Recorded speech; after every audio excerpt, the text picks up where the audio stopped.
एक लड़की थी दीवानी सी, हमेशा मुस्कुराती थी, सबसे प्यार से बात करना, सबको दोस्त बनाती थी, एग्जाम में आंसर्स बताती थी, अपना लंच सबको खिलाती थी, प्यार मोहब्बत की बातों से शर्मा जाती थी, कोई लड़का प्रपोज करे तो भाग जाती थी, पढ़ने में भी अच्छी थी, पर सच कहूं तो दिमाग से थोड़ी बच्ची थी, जल्दी से किसी के इरादों को जान नहीं पाती थी, घर के कपड़ों में तो पहचान में ही नहीं आती थी, बिल्कुल अप्सरा लगती थी जब जब उसकी जुल्फे उसके चेहरे के आगे आती थी। समाज की बंदिशों से दूर वो अपनी जिंदगी के रूल्स खुद बनाती थी। प्यार को भी प्यार हो जाए इतनी प्यारी लगती थी, चेहरा इतना खूबसूरत, दिल इतना साफ, बिल्कुल शहजादी लगती थी।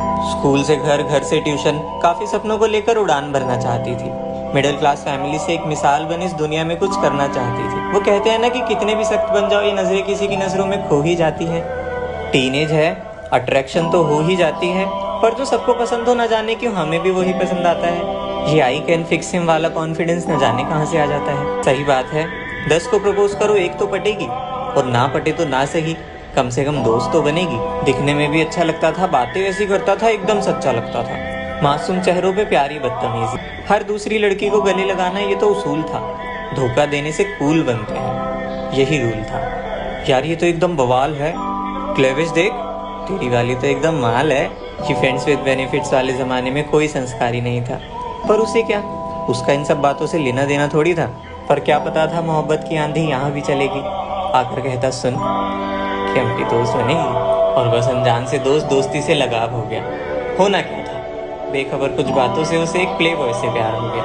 अब बातें होती सुबह शाम, रातें भी बीतती जगी, वक्त बीता कुछ इस तरह की उसकी बदतमीजियाँ भी अच्छी लगने लगी। वो दोनों रिलेशनशिप में है, ये सबको पता चल चुका था। दिखाने के लिए ही सही, शायद थोड़ा बदल चुका था। दोनों साथ में बहुत प्यारे लगते थे, सारा दिन सोते थे और रात को बात करने के लिए जगते थे। रिलेशनशिप हो तो ऐसा, 2 ही महीनों में सब बदल गया था। एक प्ले बॉय जानवर से इंसान बन गया था। हाँ, सुधर गया था, थोड़ा बदल गया था वो, पर उसकी दोस्ती इतनी थी तो जलन तो होती थी, लेकिन फिर भी वो हर रात चैन की नींद सोती थी। अब मोहब्बत की राहों का मुसाफिर मंजिल में समा गया था, सपनों को अंजाम देने वाला वो दिन आ गया था।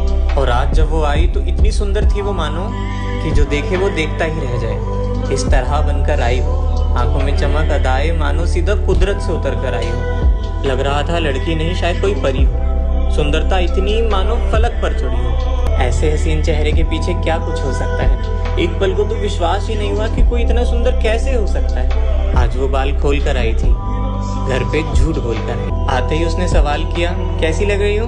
अच्छी ना? मुझे पता था। अच्छा, 6 बजे तक मुझे वापस आना है, आप बताओ कहाँ जाना है? कहता बाहर तो हम कभी भी जा सकते हैं, एक कैफे डेट कभी भी मना सकते हैं, और दिन तो सही से मिल भी नहीं पाते, हमेशा लोग टपक पड़ते हैं। एक काम करते हैं, सुन, ओयो चलते हैं। सुनते ही बोली, नहीं, मुझे तो इसके नाम से भी डर लगता है। कुछ भी हो, मुझे अजीब लगता है। वहाँ जाने के नाम से ही घबराने लगी, उसे कहीं और चलने के लिए मनाने लगी, पर न जाने कि वो जरा भी न माना। भोली भाली सुंदर लड़की ने उसे अभी भी न जाना, पर अचानक उसे चक्कर आने लगा, आंखों के आगे धुंधलापन छाने लगा। देखते ही देखते वो अपने होश खो गई, और कुछ ही देर में वो बेहोश हो गई। हैरान ना हुआ उसकी मोहब्बत बेहोश हो जमीन पर गिरी पड़ी थी, और होता भी कैसे। उसने कोल्ड ड्रिंक में बेहोशी की दवाई जो मिला रखी थी।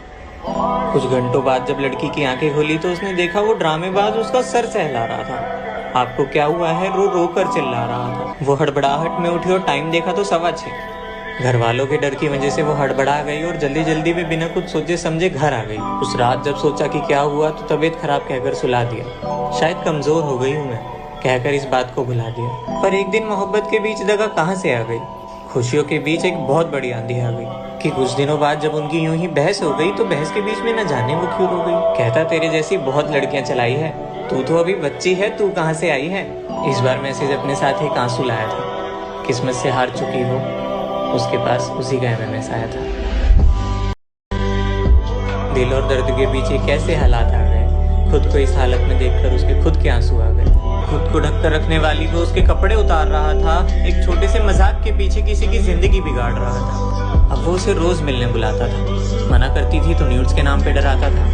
मजबूरी में अपने ही हालातों से खेल रही थी वो, अंदर ही अंदर एक बहुत बड़े डिप्रेशन को झेल रही थी वो। अब वो डिप्रेशन में जा चुकी थी। जहरीले कांटे अपने बदन पे वो हर रोज चुभवाती थी, ना चाहते हुए भी रोज अपना बलात्कार करवाती थी। हर बात का इल्जाम उसने खुद पे लगाया। और आज कहानी में एक टर्निंग पॉइंट आया कि आज जब वो टेस्ट में फेल हो गई तो उसने सोच लिया अब और नहीं सहना। कर दिया मैसेज, अब मुझे नहीं रहना। सह रही हूँ ये तुम्हें नहीं बता सकती, बहुत हुआ ये रिश्ता मैं और नहीं निभा सकती। इसी के चलते उनकी काफी बड़ी बहस हो गई और सूजी हुई लाल आंखें लेकर वो रोते रोते सो गई। अब सुबह उठी तो पापा दरवाजा खटखटा रहे थे। फोन चेक किया तो दोस्तों के कॉल आ रहे थे। आज की सुबह में बहुत कुछ अजीब था। हर तरफ खामोशी थी, रूठा सा नसीब था। ये तूफान कैसा जो एक जिंदगी तबाह कर दी थी। गुस्से में आकर उस लड़के ने कुछ फोटोज पोस्ट कर दी थी। उसने ऐसा क्यों किया कोई तो बता दे। आधे घंटे तक तो वो कोशिश ही करती रही कि किसी न किसी तरह इसे मिटा दे। समझ नहीं आ रहा था कि कुछ करे तो करे क्या। इतना सब कुछ हो चुका था, अब जाकर उससे लड़े क्या। काफी देर तक जब वो बाहर ना आई तो घर वालों ने उसे पुकारना शुरू किया।